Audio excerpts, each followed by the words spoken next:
राम राम विद्यार्थी मित्रांनो, श्री या जोड अक्षराची फोड कशी करायची लक्षात घ्या. श अधिक र अधिक दीर्घ ई यांच्या मिळून तयार झालेला आहे श्री. मग आपण म्हणतो महिला श्री, याची फोड कशी करायची लक्षात घ्या.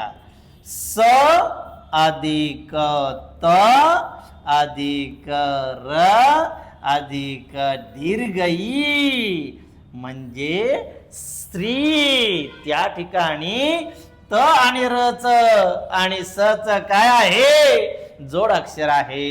ज्ञ कसं फोडायचं या ठिकाणी लक्षात घ्या. ज्ञची फोड द अधिक न अधिक य अधिक अ, याला म्हणायचं ज्ञ.